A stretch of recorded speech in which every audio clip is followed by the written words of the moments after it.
Marcos capítulo 10 y vamos a leer los versículos 17 al 31. Cuando salía para seguir su camino, vino uno corriendo y arrodillándose delante de él le preguntó: Maestro bueno, ¿qué haré para heredar la vida eterna? Jesús le dijo: ¿por qué me llamas bueno? Nadie es bueno, sino solo uno, Dios.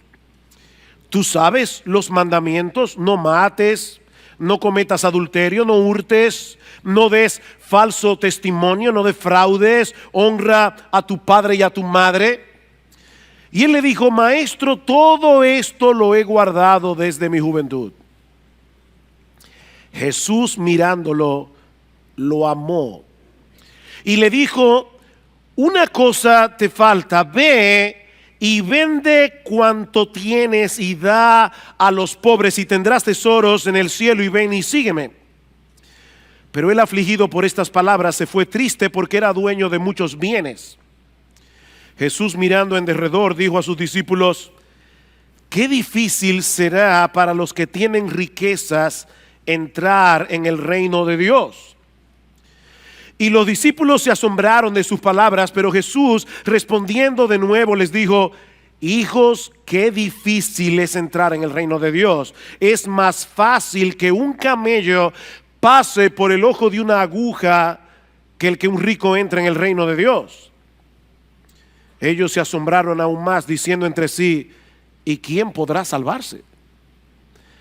Mirándolos, Jesús dijo: para los hombres es imposible, pero no para Dios, porque todas las cosas son posibles para Dios. Entonces Pedro comenzó a decirle: he aquí, nosotros lo hemos dejado todo y te hemos seguido. Jesús dijo: en verdad os digo, no hay nadie que haya dejado casa o hermanos o hermanas o padre o madre o hijos o tierras por causa de mí y por causa del evangelio, que no reciba 100 veces más ahora en este tiempo casas y hermanos y hermanas y madres e hijos y tierras, junto con persecuciones, y en el siglo venidero la vida eterna. Pero muchos primeros serán últimos y los últimos primero. Si hay algo seguro en la vida, es que todos vamos a morir algún día. No sabemos cuándo será, no sabemos en qué circunstancia, pero sí sabemos que la muerte es inevitable. Esto es tan tormentoso que muchas personas prefieren no pensar en eso. Hace unos años atrás salió publicada la noticia de que un grupo de médicos estaba tratando de reducir la tasa de mortalidad. Yo no sé exactamente a qué se referían, porque lo cierto es que la tasa de mortalidad no puede ser reducida. Es de un 100%. Todo el que nace en este mundo morirá. El filósofo y matemático francés Blaise Pascal lo dijo de una manera bastante sombría, pero muy realista. Él decía en uno de sus pensamientos: imaginemos a unos cuantos hombres encadenados y todos ellos condenados a muerte, varios de los cuales son degollados cada día a la vista de los demás, que ven su propia condición en la de sus semejantes y mirándose unos a otros con dolor y sin esperanza aguardan su turno.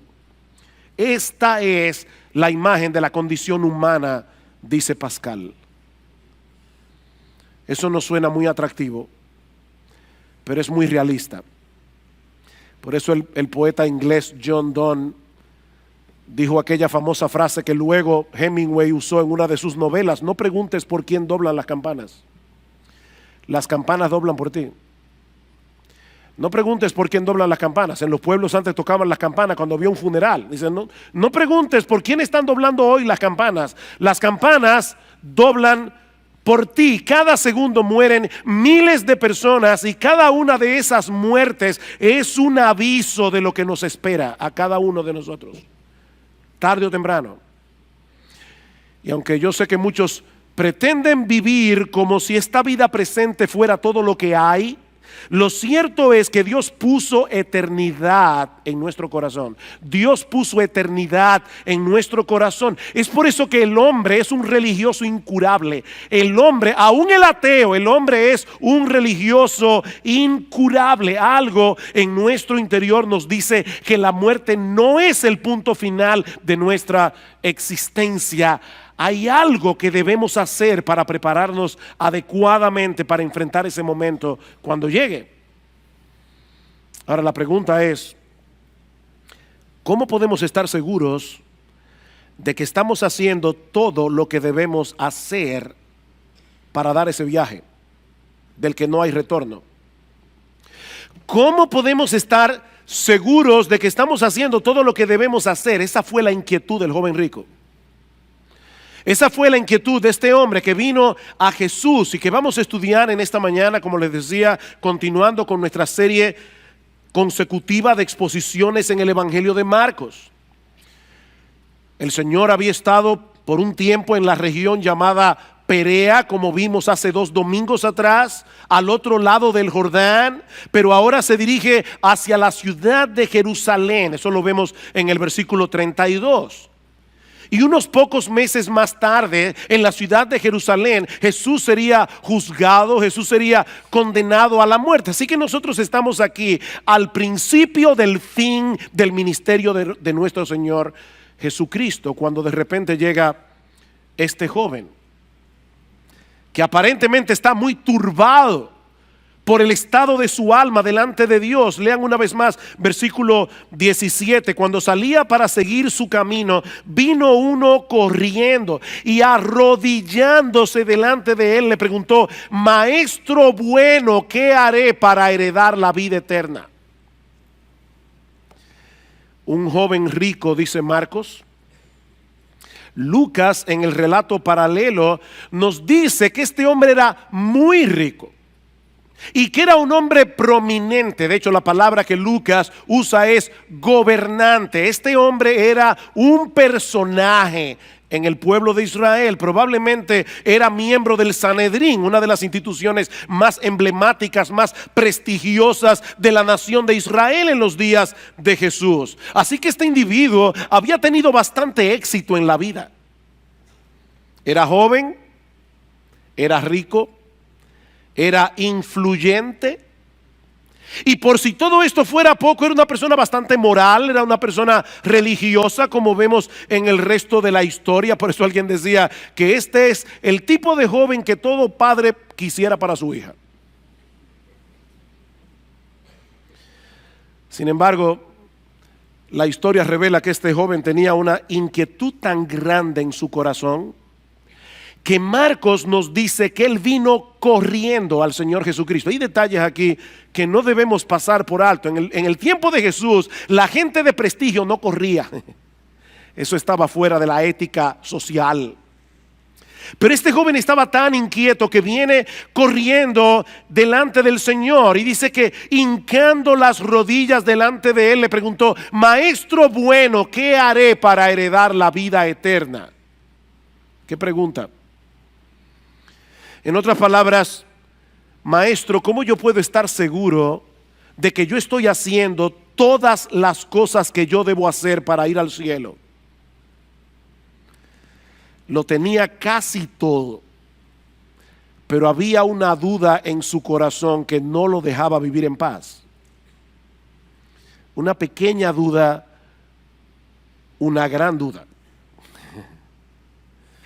Esto no es para hacer chistes, pero me vino a la mente algo que vi hace unos años atrás en una viñeta de esa que salen en los periódicos. Había un individuo en el desierto muriéndose de sed y habían 2 manantiales de agua al lado y un letrero que decía: cuidado, agua venenosa, y en el otro decía: esta agua es potable, y otro letrero que decía: o será al revés.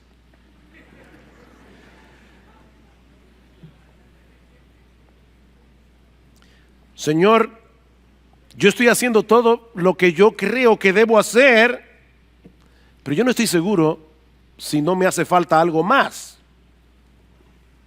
Y yo confío en lo que tú me vas a decir. Dime qué tú crees que me falta para yo tener vida eterna. Ahora, hermanos, piensen en esto por un momento. Ese es el sueño de todo cristiano, que alguien venga a ti y te pregunte, dime qué yo debo hacer para ser salvo.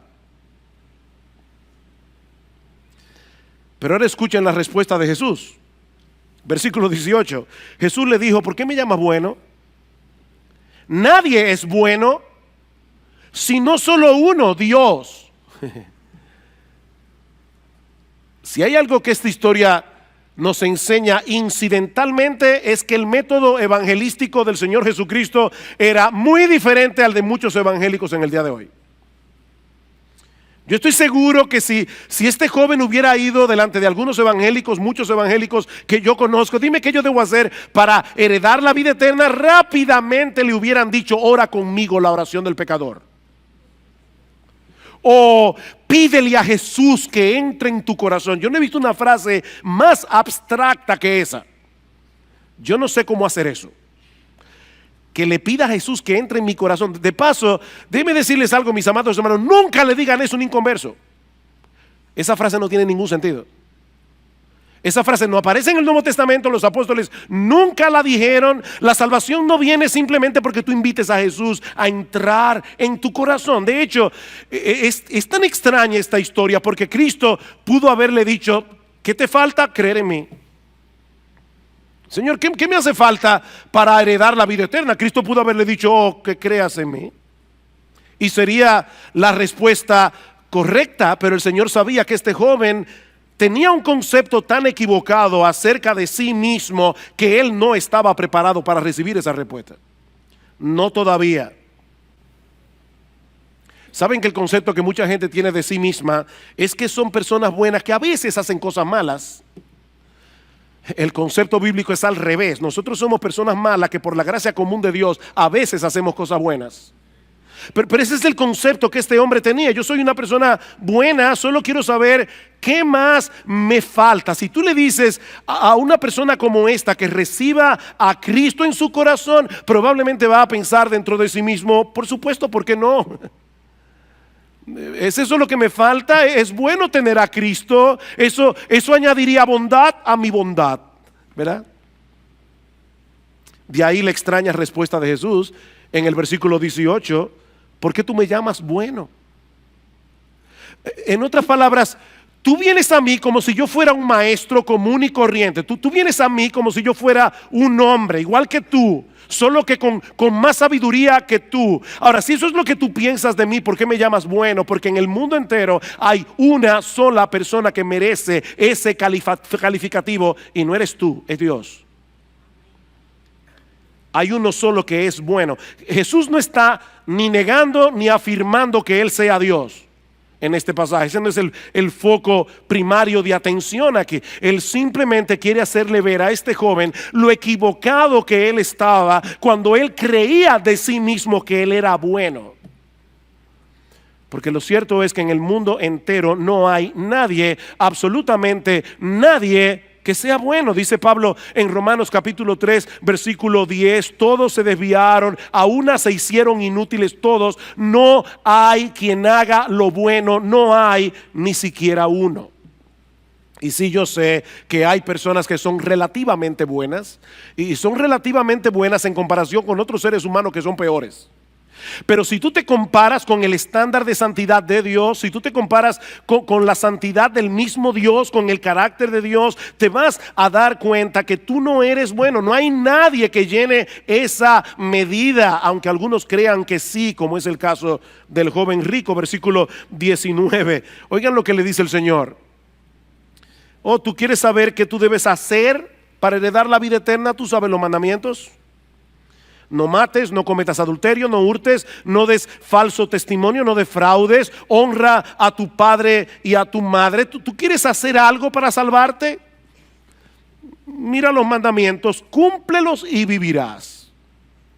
Ahora, pregunta, ¿está enseñando Jesús aquí en este pasaje que la salvación es por obras, que la salvación es por obedecer los 10 mandamientos? Por supuesto que no. De hecho, no voy a entrar en esto ahora, pero si ustedes van al capítulo 18 de Lucas, que es donde está el texto paralelo de Marcos capítulo 10, verán que inmediatamente antes de este relato encontramos la parábola del fariseo y el publicano. O sea que esa parábola está en el trasfondo de esta historia. Jesús dice: dos hombres subieron al templo a orar, uno era fariseo, el otro era publicano. El fariseo oraba consigo mismo y le decía a Dios: yo te doy gracias porque yo no soy como los otros hombres. Yo no soy adúltero, yo no soy avaro, yo doy diezmos de todo lo que gano, yo vengo al templo todos los sábados. Gracias, Señor, la verdad es que te pasaste conmigo. Y el fariseo le dice: yo no soy ni siquiera como este publicano, este cobrador de impuestos. Y el publicano se daba golpe en el pecho, se estaba lejos, diciendo: Dios, sé propicio a mí pecador. Y Cristo dice: este publicano descendió a su casa justificado antes que el otro, el fariseo, porque el que se humilla será enaltecido, el que se enaltece será humillado. Así que esta historia está en el trasfondo de esa parábola. No, Cristo no le está enseñando al joven rico que debía salvarse guardando los mandamientos. Lo que él quiere hacerle ver a este joven es que es imposible para el hombre salvarse a través de su obediencia. La Biblia dice que uno de los propósitos por los cuales Dios reveló su ley es para que nosotros podamos evaluarnos objetivamente, mirarnos en ese espejo y ver lo lejos que nosotros estamos de llenar esa medida. Imagínate que el mandamiento más importante de la ley es: amarás al Señor tu Dios con todo tu corazón, con toda tu alma, con toda tu mente, con todas tus fuerzas. Y eso no lo hace nadie ni por un segundo. Y el otro es semejante: ama a tu prójimo como a ti mismo. Ama a tu prójimo con la misma intensidad, con la misma energía, con la misma pasión con la que tú te amas a ti mismo. Dime, ¿tú guardas los mandamientos? Pablo dice en Romanos capítulo 3 versículo 20 que es por medio de la ley que viene el conocimiento del pecado. El problema es que este joven no entendía del todo el alcance de la ley. Por eso le dice al Señor en el versículo 20: Maestro, todo esto lo he guardado desde mi juventud. Wow. Bueno, si esa es la medida, tengo mis papeles en reglas. En el relato paralelo, en el Evangelio de Mateo, se incluye esta última pregunta: ¿qué más me falta? Eso es interesante. Él estaba bastante seguro de su propia bondad, pero había un elemento de duda en su corazón. ¿Qué más me falta? Ese es el problema de aquellos que pretenden salvarse haciendo cosas buenas. No hay forma de saber con toda certeza de que estás haciendo lo suficiente. ¿Me hace falta algo más, maestro? Jesús, versículo 21, mirándolo, lo amó y le dijo: una cosa te falta. Ve y vende cuanto tienes, dalo a los pobres, y ven y sígueme, y tendrás tesoro en el cielo. Una cosa te hace falta. Hermanos, ¿qué reacción la de Cristo? Esto fue leccionador para mí. Jesús no reaccionó airado diciéndole: pero qué mentiroso y soberbio eres. Estás tan ciego que no puedes darte cuenta de que no existe en este mundo ningún ser humano que llene esa medida de la ley de Dios. No. El texto dice que Jesús, mirándolo, lo amó. Y Marcos es el único que incluye ese detalle en los evangelios. El Señor Jesucristo sintió una profunda compasión por este joven que estaba perdido en su moralidad. Si me oíste bien, este joven estaba perdido en su moralidad. Los puritanos decían: hay dos formas en que se puede hundir un barco. Una es cargado de estiércol y la otra es cargado de oro. Pero se va a hundir igualito. Mi amigo, nadie puede salvarse guardando los mandamientos. Pablo dice en Gálatas capítulo 3 versículo 10 que todos los que dependen de las obras de la ley para salvarse están bajo maldición, están bajo la maldición de Dios. Si tú estás dependiendo de las obras de la ley, de guardar los mandamientos, Pablo dice, no yo, Pablo dice en la Biblia, estás bajo la maldición de Dios. Pues escrito está, y ahora Pablo cita Deuteronomio, maldito todo aquel que no permaneciere en todas las cosas escritas en el libro de la ley para hacerlas. Cada vez que nosotros pecamos, estamos violando la ley como un todo, no simplemente estamos violando uno de sus acápites. Bueno, fue una mentirita. No, es que el problema con esa mentirita es que ya tú rompiste la ley, tú violaste la ley, y esa ley es un reflejo del carácter de Dios. Ese es el problema. La ley es un reflejo del carácter de Dios, de manera que cada pecado es un atentado contra el carácter santo de Dios. Por eso dice Santiago capítulo 2 versículo 10, cualquiera que guardare toda la ley, si eso fuera posible, pero ofendiere en un punto, se hace culpable de todos. Mi amigo, si tú te quieres salvar por tu obediencia, tendrás que obedecer todos y cada uno de los mandamientos de la Biblia todos los días de tu vida. Y si tú eres honesto contigo mismo, seguramente ya debes haberte dado cuenta de que eso es imposible. Y eso es precisamente lo que Cristo quiere hacerle ver a este joven rico, porque lo amó. Porque lo amó. No fue con una actitud de cinismo que el Señor trató con este joven. Y hermanos de iglesia bíblica del Señor Jesucristo, cuídense de eso. Uno puede ver a una persona moralista y tratarla con desprecio. Así como hay personas que tratan a las prostitutas, a los ladrones con desprecio, hay personas que tratan a los moralistas con desprecio. Cristo no hizo eso.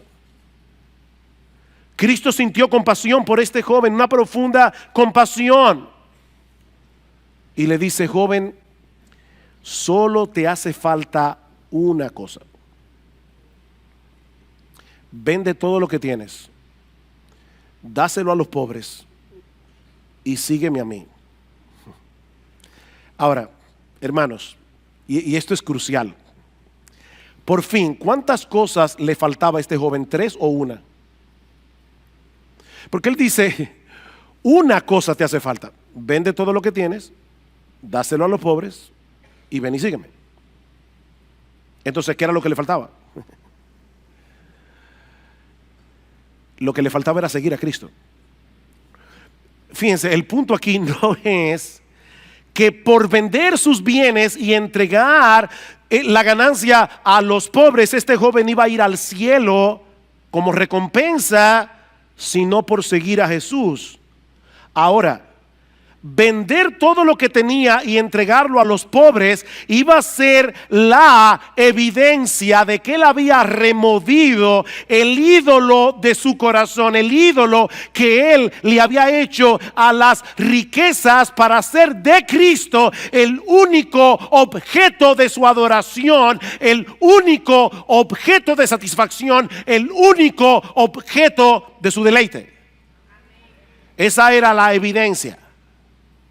Mientras dependas de otras cosas para tu felicidad, mientras dependas de otras cosas para encontrar satisfacción en la vida, mientras haya otras cosas aparte de Cristo en la que tú estés descansando tu identidad, es imposible que puedas creer aunque tú digas que crees. Esto es serio. Es muy fácil decir que creemos en Cristo, pero es otra cosa muy distinta mostrar esa confianza dependiendo únicamente de Él y encontrando toda nuestra satisfacción únicamente en Él. Y la palabra únicamente aquí es importante. ¿Sabes lo que Jesús le está diciendo a este joven? Joven, déjame decirte algo. Imagínate la vida sin dinero. Imagínate la vida sin nada de dinero. Y imagínate la vida sin tus bienes. Imagínate la vida sin tus casas. Imagínate la vida sin tus carros, sin tu ropa, sin tus muebles, sin tu vivienda, sin tu cuenta bancaria. Imagínate una vida en la que solo me tuvieras a mí. Pregunta, ¿estarías satisfecho?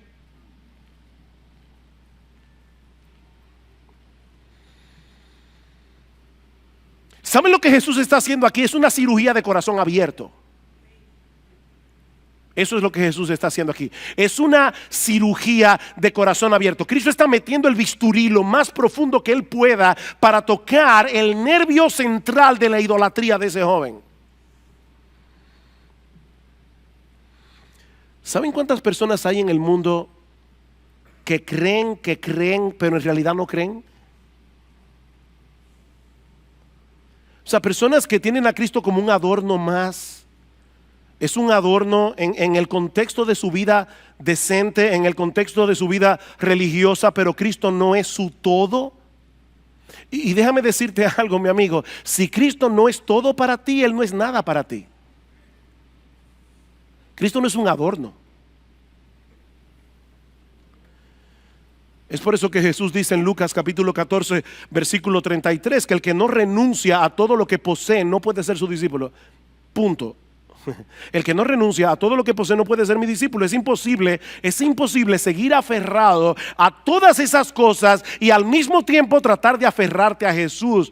Eso no se puede. Tienes que soltar todo lo demás antes de que puedas aferrarte a Él de todo corazón. Él no es un adorno religioso. Si no lo es todo, entonces no es nada. Pastor, ¿significa eso que todos los cristianos tienen que ser pobres? No. En la Biblia nosotros encontramos varios personajes que eran muy ricos y muy piadosos. Abraham era muy rico, Job era muy rico. Pero a la hora de la prueba ellos demostraron que Dios era su todo. Ustedes recuerdan cuando Dios le dijo a Abraham: Abraham, vete al monte Moría, llévate a tu hijo Isaac, a ese adolescente que habías esperado por más de 25 años, y ofrécemelo a mí como un sacrificio. ¿Qué hizo Abraham? Fue al monte, al lugar donde Dios le dijo, e iba a degollar a su hijo. Y por supuesto Dios no se lo permitió. Pero Abraham demostró allí que él no idolatraba a su hijo. Dios era su todo, no su hijo. Lamentablemente este joven no pasó la prueba. En aquel momento crucial de su vida quedó evidenciado claramente quién era realmente su Dios. Versículo 22. Pero él, afligido por estas palabras, se fue triste, porque era dueño de muchos bienes. ¿Ven el contraste? El mismo que vino corriendo, hincando las rodillas, el mismo que vino con todo ese entusiasmo, se fue angustiado. Ese es el significado literal de la palabra griega que se usa allí y que nuestra Biblia traduce como afligido. Es exactamente la misma palabra griega que aparece en Mateo capítulo 26 versículo 37, cuando dice que el Señor estaba angustiado en el huerto de Getsemaní. Es la misma palabra. Se fue angustiado. El cáncer del materialismo había hecho metástasis en el corazón de este joven.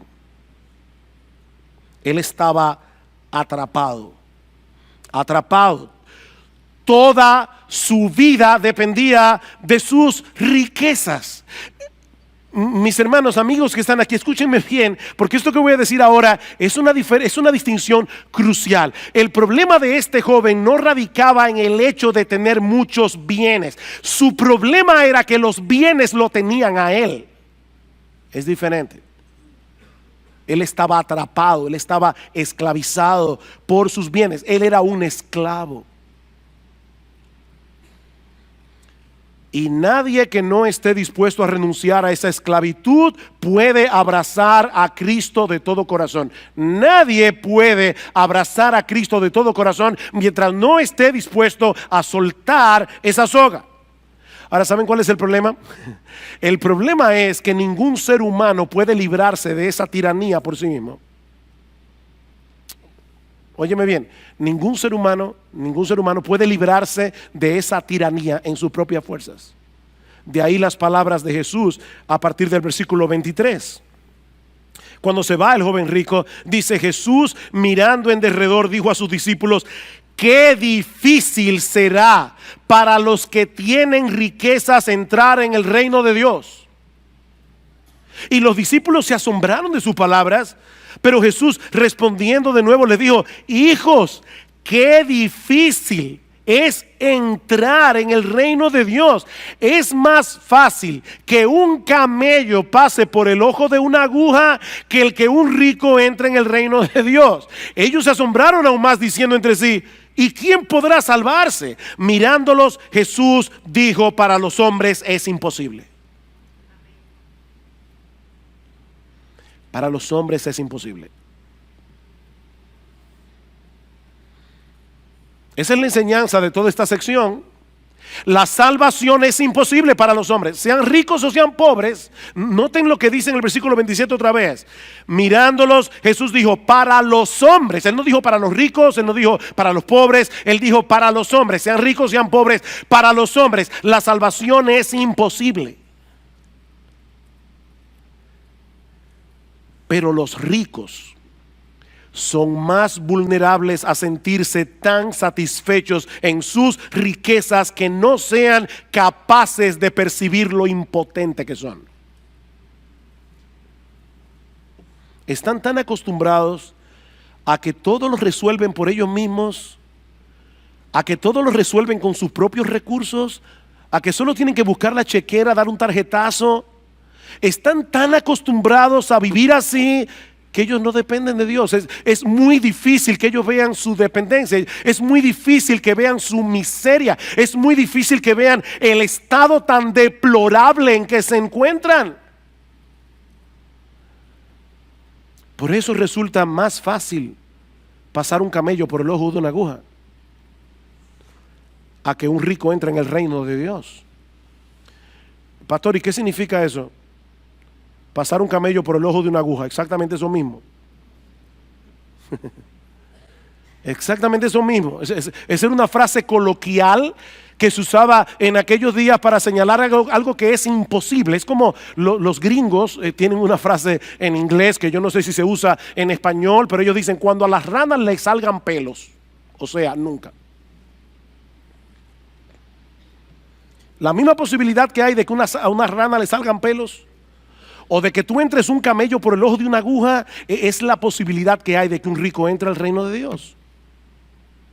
Es absolutamente imposible que un camello pase por el ojo de una aguja, y así también es imposible para el hombre salvarse en sus propias fuerzas, y mucho menos alguien que se siente tan satisfecho por todo lo que tiene. Es imposible. Las riquezas pueden ser un gran problema, pueden ser un gran obstáculo, y pueden impedir a los hombres que vengan a Cristo con humildad, que vengan a Cristo con ese sentido de dependencia del que hablábamos el domingo pasado. ¿Recuerdan cuando estudiamos el texto de los niños que dice: dejad a los niños, venid a mí, porque de los que son como ellos es el reino de los cielos? Dice Cristo en el versículo 15 de Mateo 10 que estudiamos la semana pasada. Dice el Señor aquí: en verdad os digo, el que no reciba el reino de Dios como un niño no entrará en él. Con ese mismo sentido de dependencia, con ese mismo sentido de humillación que tienen los niños. Ahora, esto fue chocante para los discípulos. ¿Se dieron cuenta? 2 veces dice que ellos se asombraron. Y le preguntan al Señor: entonces, ¿quién podrá salvarse? En el contexto cultural de estos hombres, las riquezas eran una señal inequívoca de la bendición de Dios. Si tú eras rico es porque definitivamente el favor de Dios estaba sobre ti. Esa era la mentalidad de los apóstoles. De ahí el asombro. Si resulta más fácil pasar un camello por el ojo de una aguja que el hecho de que un rico pueda entrar en el reino de Dios, entonces ¿quién podrá salvarse? Y la respuesta de Cristo es contundente: nadie. ¿Oíste bien? ¿Quién podrá salvarse? Nadie. para los hombres es imposible. No podemos cambiarnos a nosotros mismos. No podemos limpiarnos de nuestros pecados. No podemos disponer nuestro propio corazón para amar a Dios, para amar su gloria por encima de todo, aún amar a Dios y su gloria más que tu propia vida. Tú no puedes hacer eso por ti mismo. Eso es imposible. Estamos encadenados, condenados a ser unos esclavos miserables, a menos que un poder superior intervenga a nuestro favor. Y eso nos lleva a la segunda enseñanza de este pasaje. La salvación solo es posible para Dios a través de la persona de Cristo.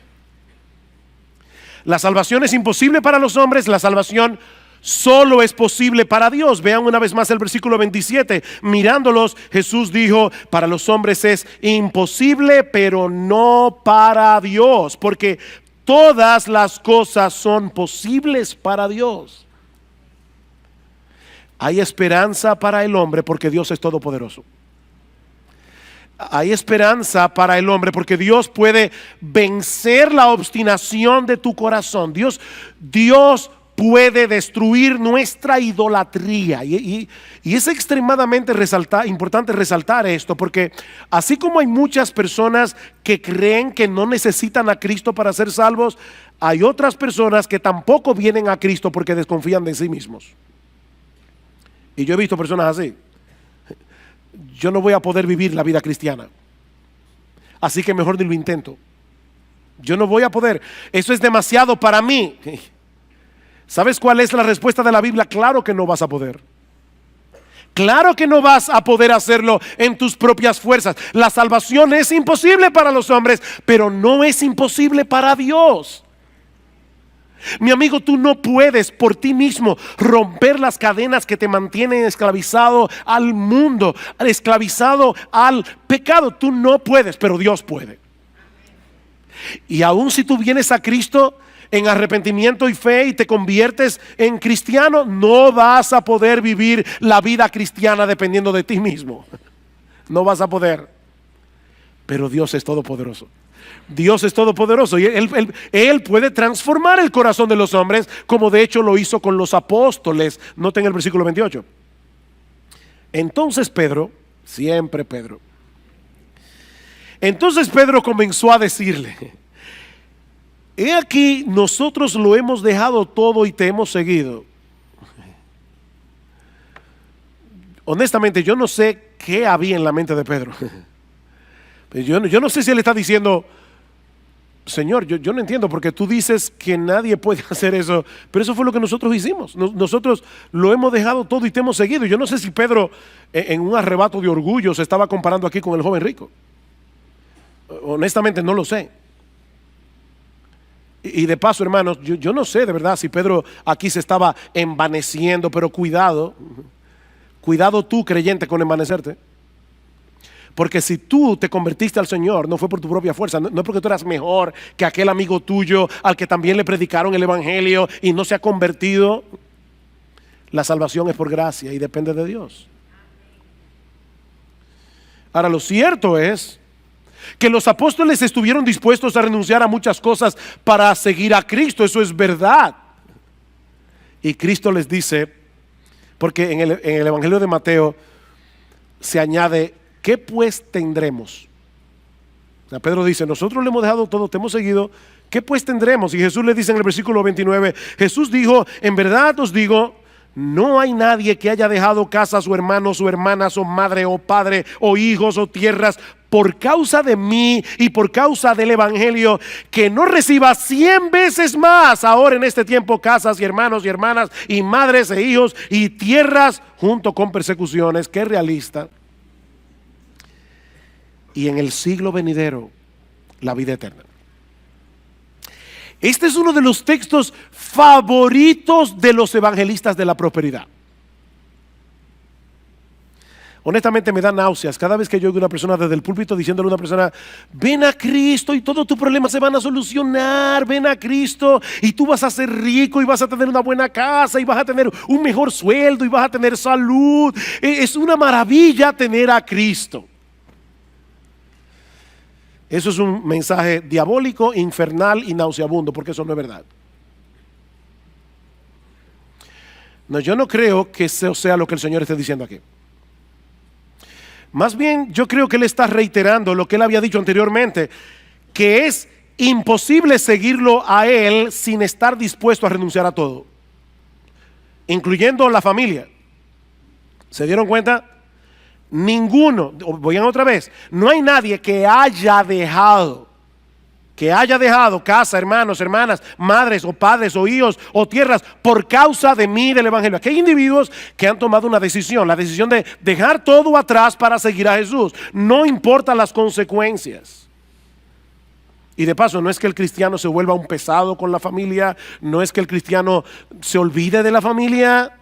No, lo que Cristo está diciendo, óyeme bien, es muy probable que si tú decides seguirme a mí, tu familia te aborrezca por causa de tu fe. Es muy probable que eso pase. Y de hecho, el mismo Cristo dijo en Mateo capítulo 10, versículo 34, no penséis que he venido para traer paz a la tierra, no he venido para traer paz, sino espada, porque he venido para poner en disensión al hombre contra su padre, a la hija contra su madre, a la nuera contra su suegra. Y yo sé que algunos dirán, pero eso ya todo el mundo lo sabe. No, a la nuera contra su suegra por causa de la fe, no porque la suegra se mete. O sea, dice, a la hija contra su madre, a la nuera contra su suegra, y los enemigos del hombre serán los de su propia casa, dice Jesús. El que ama a padre o madre más que a mí no es digno de mí. El que ama a hijo o hija más que a mí no es digno de mí. El que no toma su cruz y sigue en pos de mí no es digno de mí. El que haya su vida la perderá, y el que pierda su vida por causa de mí la hallará. Definitivamente Cristo no se andaba con medias tintas. De nuevo, óyeme bien, le dice Jesús, conmigo es todo o nada. Yo no soy plato de segunda mesa, yo no soy un adorno religioso. Conmigo es todo o nada. Si yo no soy todo para ti, yo no soy nada para ti. El que no está dispuesto a pagar ese precio por causa de Cristo y por causa del evangelio, como dice en el versículo 29, no puede ser cristiano. El problema es que todos nosotros somos demasiado débiles para hacer algo así, a menos que vengamos a Cristo en dependencia de Cristo. Tenemos que venir a Cristo en dependencia de Cristo. Para los hombres es imposible, pero hay esperanza para ti a pesar de tu impotencia, porque lo que es imposible para los hombres no es imposible para Dios. La salvación está disponible para toda clase de hombres, porque Dios es todopoderoso. Dios es todopoderoso, su poder no tiene límites, todas las cosas son posibles para Él, dice el Señor. Fue Dios el que proveyó el remedio a través de la persona y la obra de Cristo. Cristo murió en una cruz para pagar mi deuda delante del Padre. Es Dios el que abre nuestros ojos para que veamos la terrible condición en que nos encontramos, la necesidad que tenemos de ser salvos. Es Dios el que inclina nuestra voluntad para que abracemos por fe y de todo corazón lo que Cristo ofrece. Pero eres tú el que tienes que venir en dependencia de Él. La salvación es por gracia, dice Pablo en Efesios capítulo 2, por medio de la fe. Esto no de vosotros, dice la Biblia, es un don de Dios, es un regalo de Dios, no es por obras para que nadie se gloríe. Ese es el punto focal del evangelio, la total impotencia del hombre contrastada con el absoluto poder de Dios. Hay salvación completa y gratuita por medio de la fe en la obra redentora de Cristo. Más adelante en el capítulo 10, versículo 45, dice el Señor, el Hijo del Hombre vino no para ser servido, sino para servir y para dar su vida en rescate por muchos. Él vino a morir en una cruz para dar su vida para rescatar pecadores.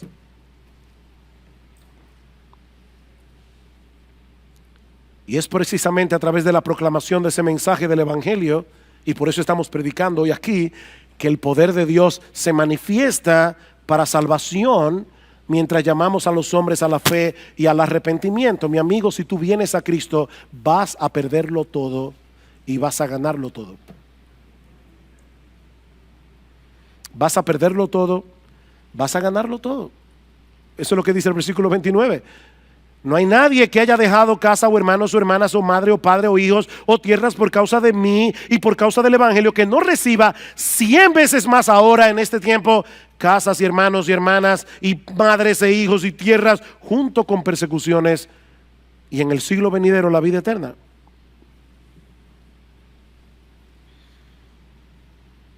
¿Lo que esto significa es que todos los cristianos serán ricos? No.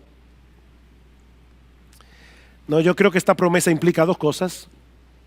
Por un lado, que todos los creyentes vienen a formar parte de una gran familia que va a suplir por mucho lo que tú pierdas de tu familia terrenal. Eso es lo que Cristo está diciendo.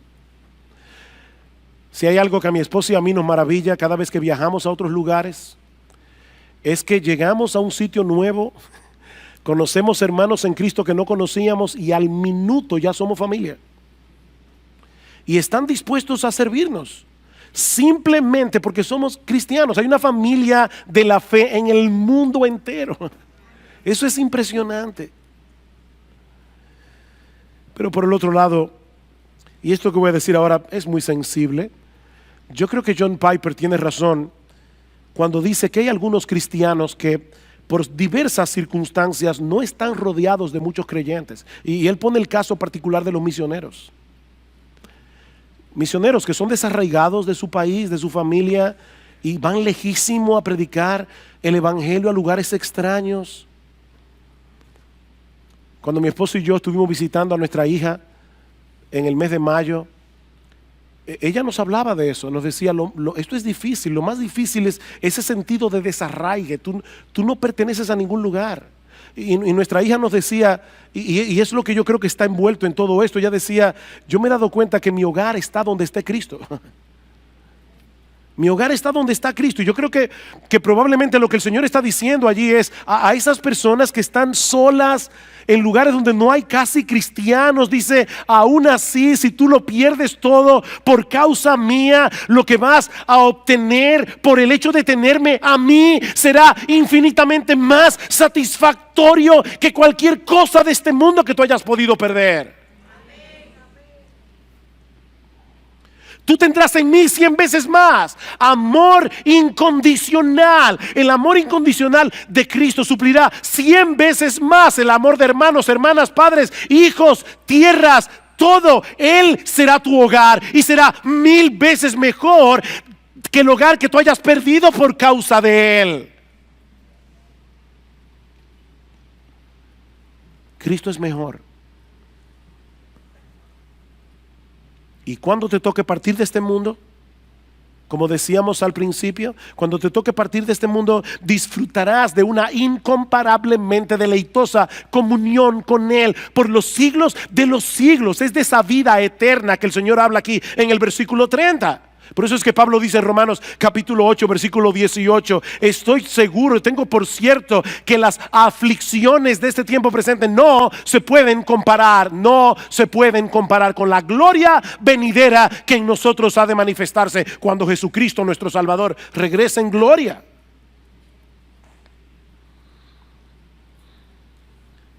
Y nuestro pasaje concluye con esta advertencia, pero muchos primeros serán últimos y los últimos primero. Y es una frase oscura en el contexto, pero yo creo que la idea puede ser la siguiente: la forma de obrar de Dios desafía nuestras ideas preconcebidas. El joven rico de esta historia al principio parecía estar muy cerca. Un individuo moral, religioso, que admiraba a Jesús. Maestro bueno, yo te admiro. Él parecía estar muy cerca del reino de Dios, pero al final demostró que estaba muy lejos.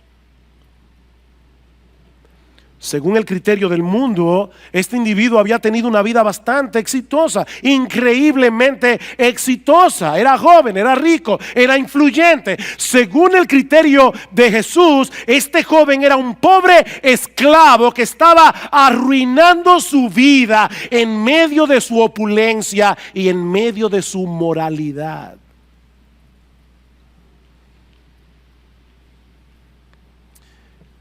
Hermanos, tenemos que aprender a evaluar las cosas con el criterio de Dios, no con el criterio del mundo.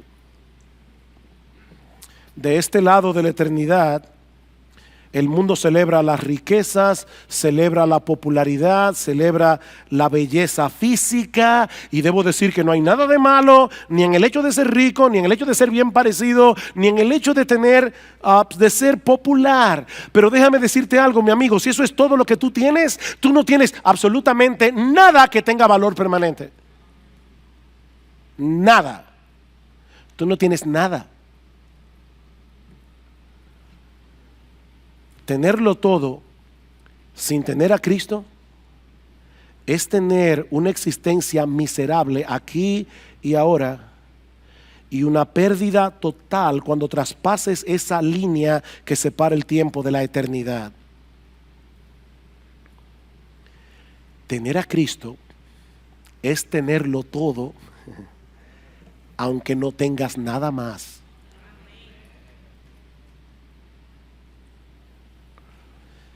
Mi amigo, yo no sé si tú eres rico, si tú eres pobre, económicamente hablando, pero si tú quieres heredar la vida eterna, una cosa te hace falta. No son 2, no son 10, es una sola cosa.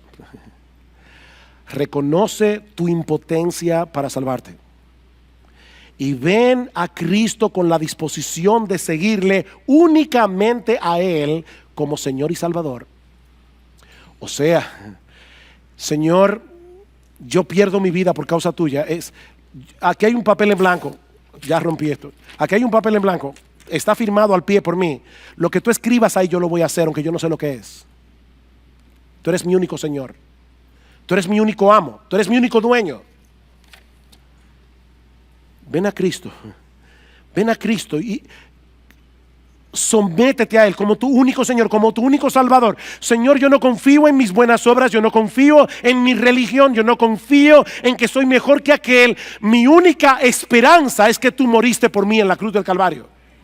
Es mi única esperanza. Yo no confío en nada más que en ti.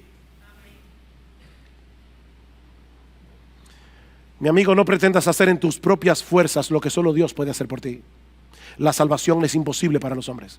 Es imposible. Tú no puedes pagar tu deuda con la justicia de Dios por causa de tus pecados. Tú no puedes cambiar por ti solo la inclinación de tu corazón. Tú necesitas la justicia de otro, Jesús, que sea puesta en tu cuenta por medio de la fe. Esa es la única justicia que Dios acepta como buena y válida. Yo sé que todos ustedes aquí han jugado Monopolio alguna vez. Si tú vas al banco con dinero de Monopolio, queriendo abrir una cuenta, van a llamar a un psiquiatra, porque es dinero falso. Óyeme bien, todas tus buenas obras son dinero de Monopolio en la presencia de Dios. No valen nada. La única moneda que circula en el cielo es la justicia de Jesús.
La única moneda que circula en el cielo es la justicia de Jesús. Y mi llamado en esta mañana es: ven a Cristo, confiésale tus pecados, confiésale incluso la dureza de tu corazón. Mi esposo y yo hablábamos con una joven esta semana y ella nos decía: yo no quiero a Dios, yo odio a Dios. Así mismo. Yo le dije: mira, ¿sabes qué? Díselo a Dios. Díselo a Dios. Confiésale a Dios tu amor al mundo. Confiésale a Dios cómo le has desechado. Confiésale a Dios cómo has cambiado a Él por aquello que no aprovecha, y pídele que transforme tu corazón.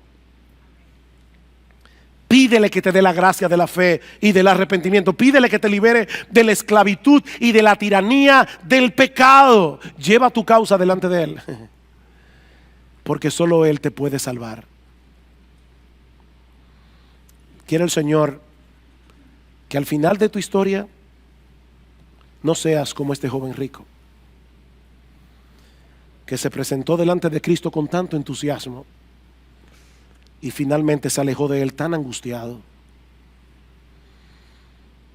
Es mi oración que muchos aquí hoy puedan regresar a sus casas llenos de gozo, habiendo encontrado en Cristo el Salvador que sus almas necesitan, habiendo encontrado en Cristo el perdón de todos sus pecados, habiendo encontrado en Cristo gratuitamente, por gracia, por medio de la fe, el regalo de la vida eterna.